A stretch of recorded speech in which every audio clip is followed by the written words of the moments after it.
Sometime in late December 2019, an intruder was trying to get into the wheel well of an aircraft operated by domestic carrier Air Peace about to take off from the Muritala Mohammed local terminal. One of the country's busiest airports was arrested by security officials, putting a stop to what could have been another stowaway incident. And in our West African neighbor country of Ivory Coast, CR airport authorities react after the death of a 14-year-old stowaway. On this edition, the danger of stowing away is our interest. Plus, Germany and France invest hugely in future fighter jets. A warm welcome to Aviation this week on Channels Television. I'm Bukola Joe Oketumbi, and our background report is next.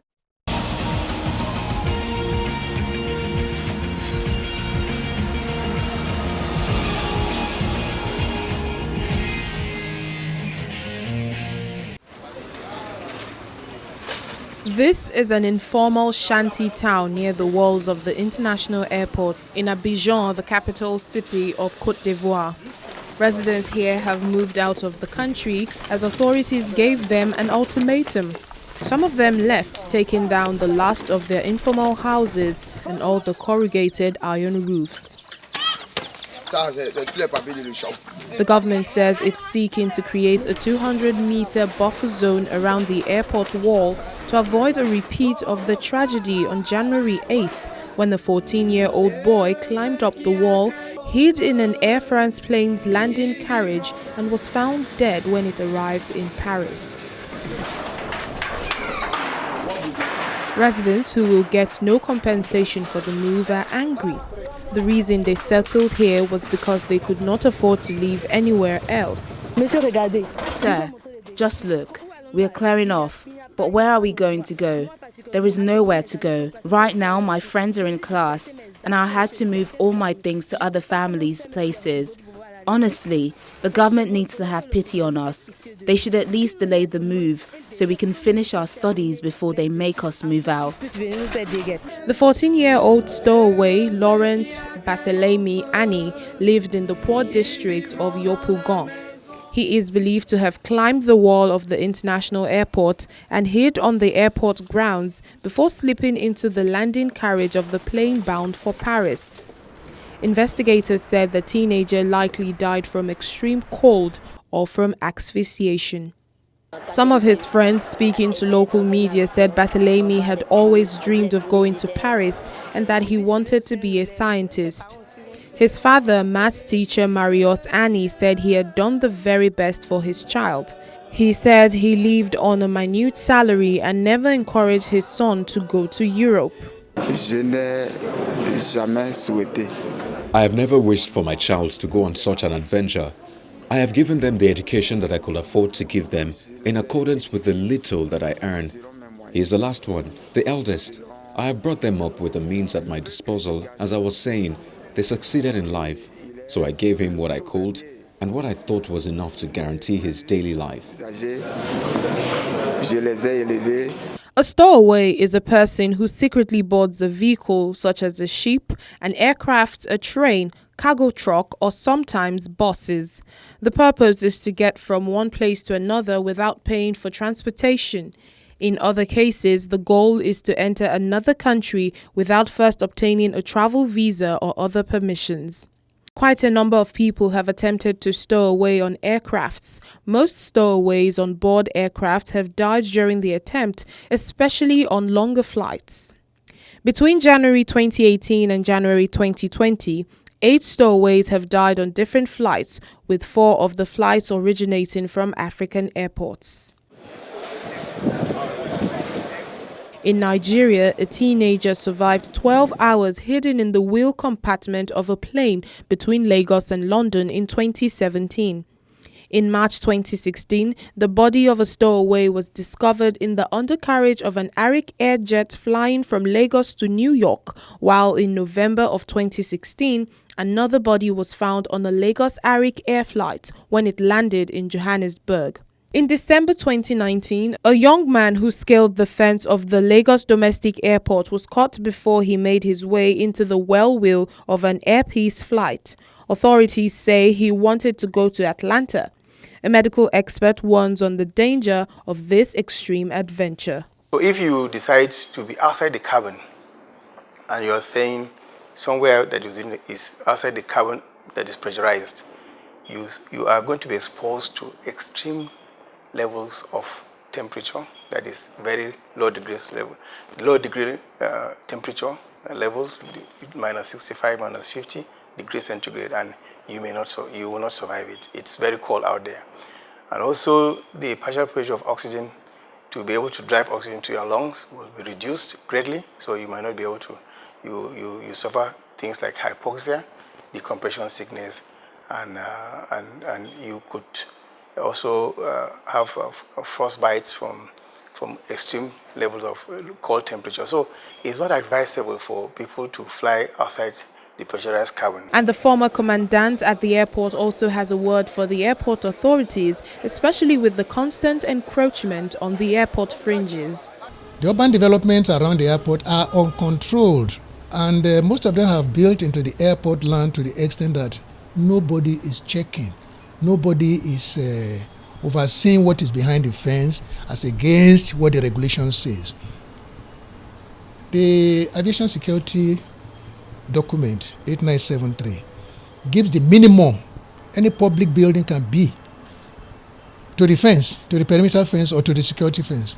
Whether pushed by desperation, opportunism, or seduced by a Western lifestyle promoted by TV and social media, stowaways' dreams for a better future, or their fear over what might happen to them if they remain at home, undoubtedly cloud their decision to what has been called the debt game.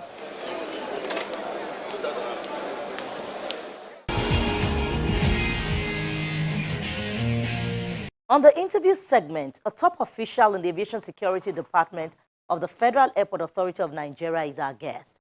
He explains that the airport fence in Lagos is well patrolled, but the public needs education on the dangers of stowing away.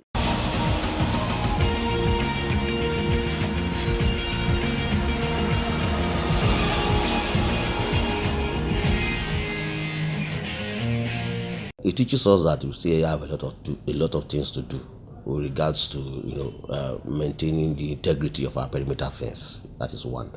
Then number two, we also have a lot to do with regards to educating the general public about the dangers involved in one, illegal migration, and two, trying to board an aircraft service, and then three, stowing away on an aircraft that's going to fly sometimes above as much as high as 38,000 to 40,000 feet above sea level. So those are some of the things that we really need to do. Over the years, we've had a lot of experience with regards to handling incursions into the air side, and that is why like what you see in our airports, you see the concrete wall fence. That is not what some airports in the world use, but you just have to come up with that to safeguard the integrity of our perimeter fences. That is number one.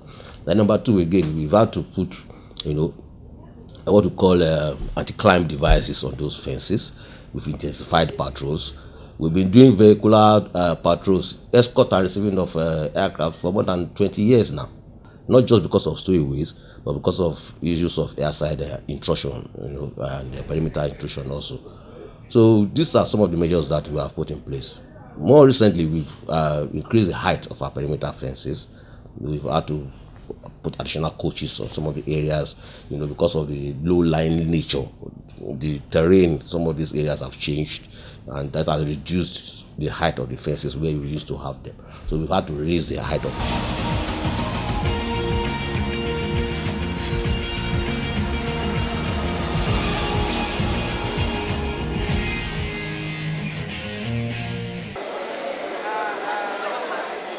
Airline fares are usually calculated by distance and can change due to seat availability and demand.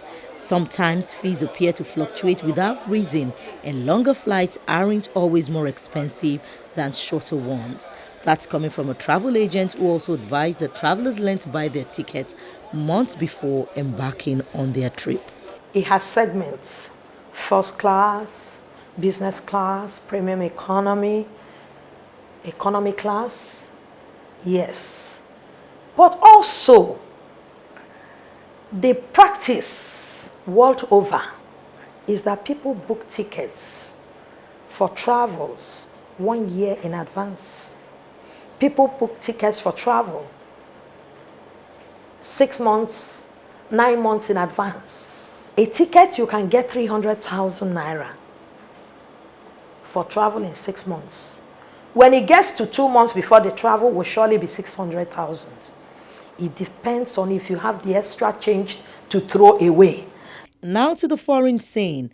The International Air Transport Association, IATA, has warned that airlines stand to lose about $29.3 billion of revenue this year due to the coronavirus outbreak. IATA predicts demand for air travel will fall for the first time in more than a decade. Airlines in China and other parts of the Asia-Pacific region are expected to take the vast majority of the impact. It comes as carriers around the world are forced to reduce flights owing to the outbreak. IATA's Director General Alexandra De Juniac said airlines are making difficult decisions to cut capacity and in some cases routes. This will be a very tough year for airlines.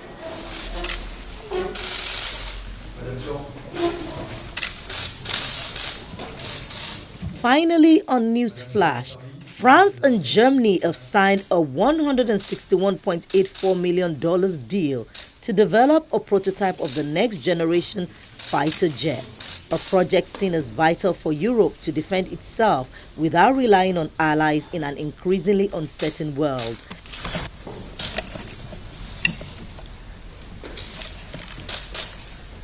Dassault Aviation and Airbus will build the aircraft, which is expected to be operational from 2040, with a view to replacing Dassault's Rafale and Germany's Eurofighter warplanes over time. This is a very ambitious project between France and Germany and joined by Spain, a project that will allow us to have at our disposal an aerial combat system of the future. It will unite fighter planes, drones, a communication system and a data treatment system in real time. In short, it's a system of systems that will enable our nations to face the threats and challenges in the second half of the 21st century. Germany's parliament approved financing for the project, and Spain is party to the initial phase and will formally join the project later in 2020, investing about 50 million euros. I'm also very pleased that with the signing today, including Spain, it has become clear that these projects are not exclusively Franco-German. They are driven by a strong Franco-German cooperation and are above all European, should be European and should become even more European. This is the first phase of the implementation accord signed last week for an initial amount of 20 million euros. The difference between our contribution and the contributions of France and Germany is explained by the fact that they already have work in progress. Therefore, we don't contribute at the same level. The compromise for the future is to contribute all three. In the agreement that we hope to sign before the month of July, according to the letter of intent at this time signed, I believe the participation will be around 50 million, which is 60% of what France and Germany have contributed. Subsequently, the agreement established is a three-party agreement. The new Future Combat Air Systems SCAF contract includes the initial research and technology for the prototype aircraft, the engine, drones to accompany the warplane, and an air combat cloud. The prototype will see total investment of about 4 billion euros before it will be completed in 2026. Production of the jet is due to begin in 2040. This is part of the fleet of domestic carrier Azman Air. And just a month ago, the airline launched its wide-body Airbus A340-600 for international operations. While the carrier is making efforts to improve its service, the managing director of the carrier, Faisal Abdul Munaf, is asking the federal government to ensure adequate security for operators. What we are looking for is conducive atmosphere. And this is something that even the advanced countries are doing it. We are looking for protection. For example, recently in America, the Association of American Airlines, they sued Emirates.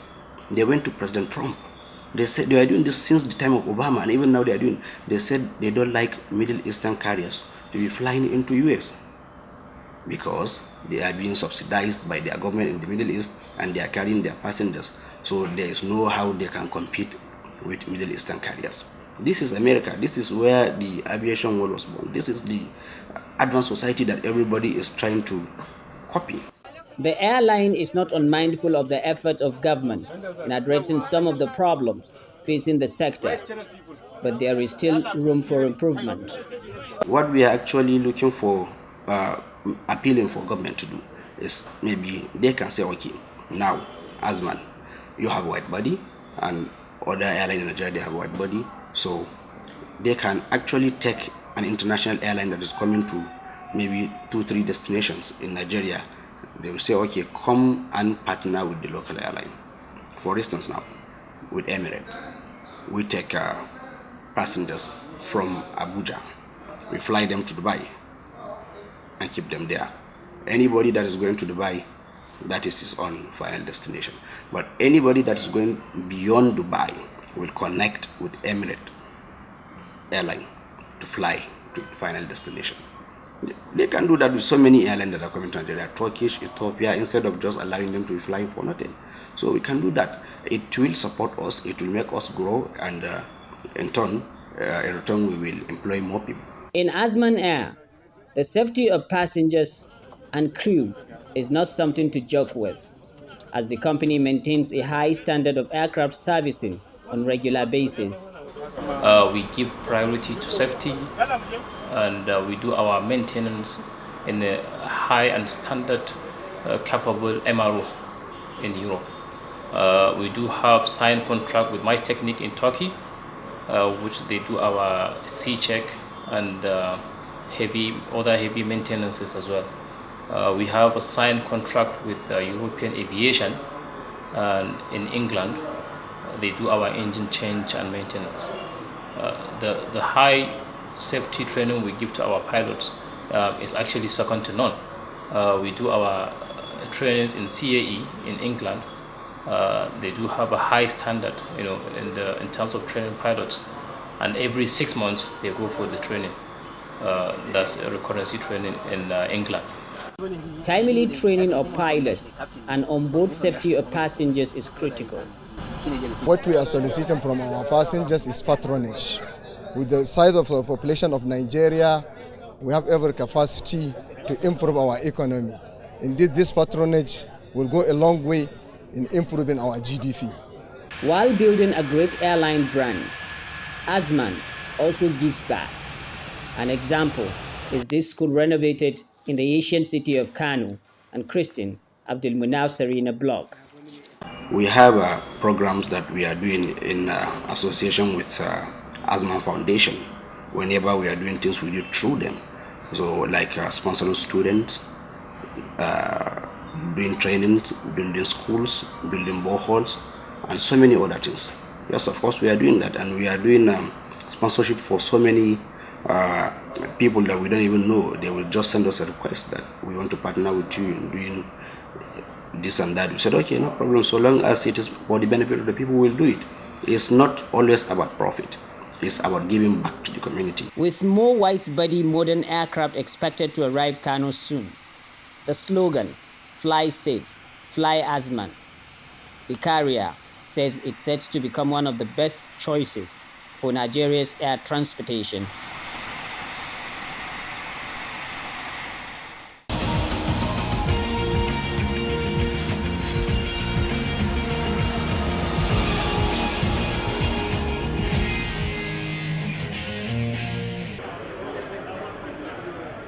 This is the visa on arrival section at the Murtala Mohammed International Airport.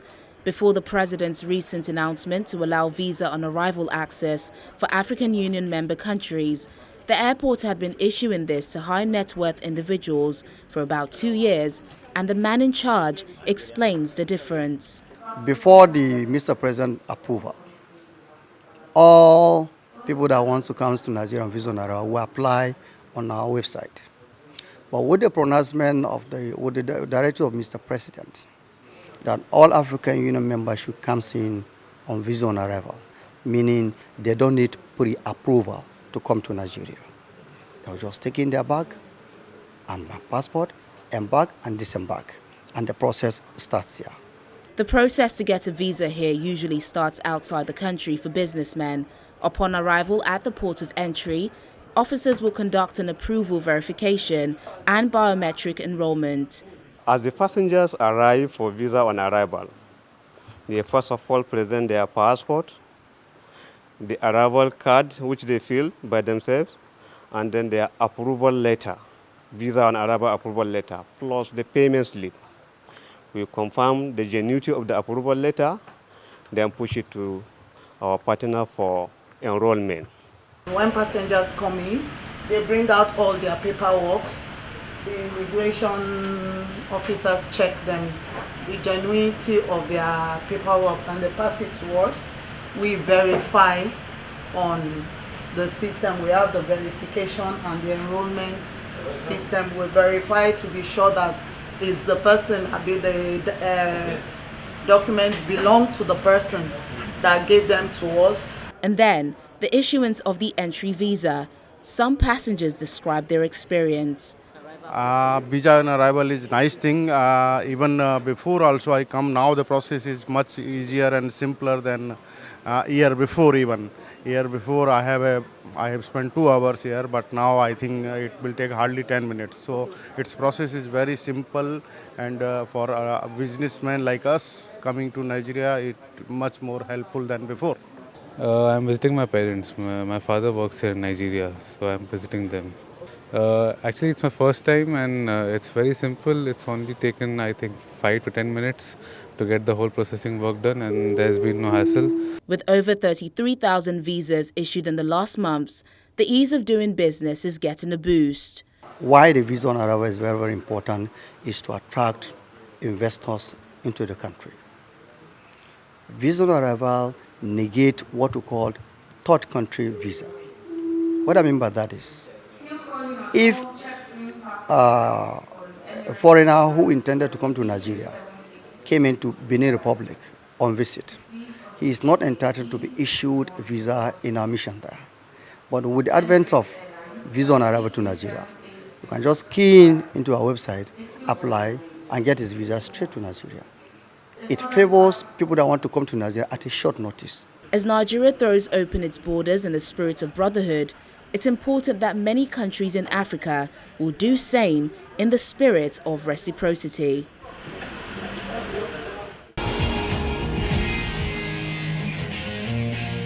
That's all on this edition of the program. Thank you so much for being with us. I'm Bukola Joe Oketumbi.